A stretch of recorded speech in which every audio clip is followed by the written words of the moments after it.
Gentlemen, ungentlemen, and the other 187 or how many of you.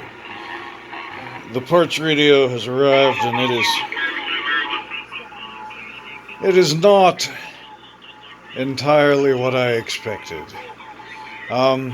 First, as you can see, these are different radios. This is a R-599, and this is a JR-599.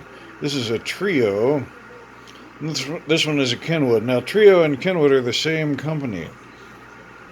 It's a Japanese company, and they were originally just called Trio, but when they decided to start selling shit in the United States, I guess because American radios had names like Collins and shit like that, they decided that for some reason Trio didn't sound like an American enough name, and they started marketing them under the name Kenwood, and eventually, I guess, changed their name to Kenwood/Trio. So, I thought that these were exactly the same radio, just that this was the Japanese version, and that this was the American version, but that does not seem to be the case. Also, as you can see, this radio is doing some weird shit. And it's been heavily modified. It does, however, seem much more sensitive than this one. So, the main reason that I got this thing was because I wanted to pull the transverter boards out of it and put in this radio. And then I figured, if worst came to worst, maybe I could recap this one and flip it back onto eBay, and make my money back and essentially get free transverter boards. You know what I'm saying? But as you can see, this is not a headphone jack. There's some weird shit going on here. This flashing, I don't know what the deal is with that.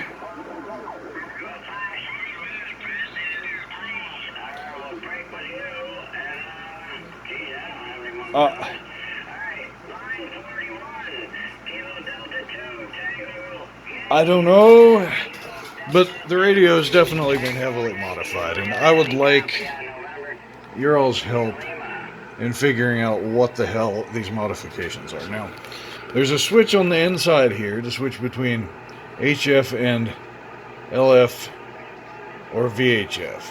Now, that switch doesn't seem to do anything. Unless... Okay, when we switch over to these, what are supposed to be the 50 meter and 6 meter and 2 meter transverters, we get nothing. Now, what if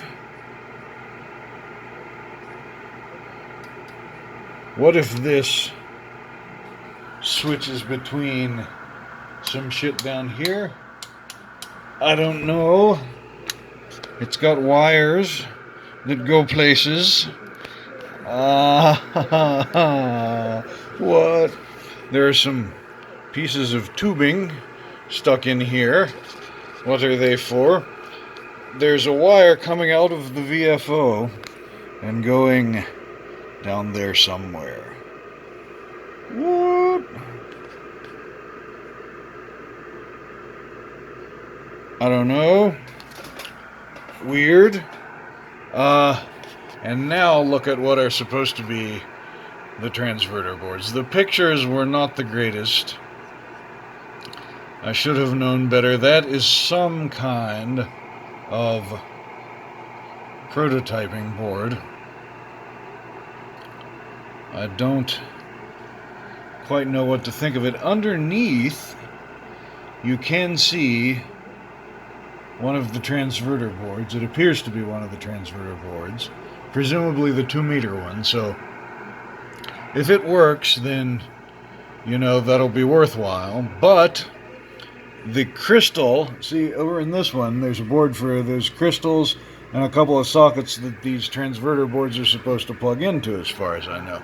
And that board is completely missing, and there are these wires that are just hanging there, taped off.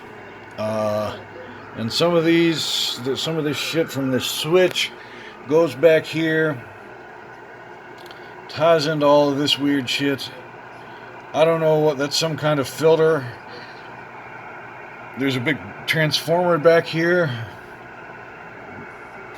I see a 12 point something on it. Is that some kind of 12 volt power supply for this custom shit in here? I don't know. There's even an integrated circuit on there. I'll have to look that up. I don't know what it is, but someone did the funny business here, and I don't know if I should remove the funny business or if this is something super special, because it looks like someone put a fuckload of work into this. I mean, that's not like, that's not just some weird that somebody like did some fucking engineering on this shit, you know what I'm saying? What on earth is that? Do you guys have any idea? Great big coils like that?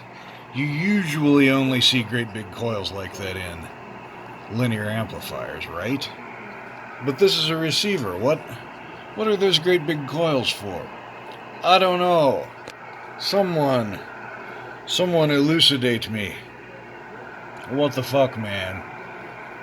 What the fuck, man? Alright. I don't know, man. What is it? What is this stuff? Okay, thanks. And oh yes, we'll get back to Dan Lawrence's D&D soon, TM. It's almost Retro Challenge month. Yes. Okay. Bye now.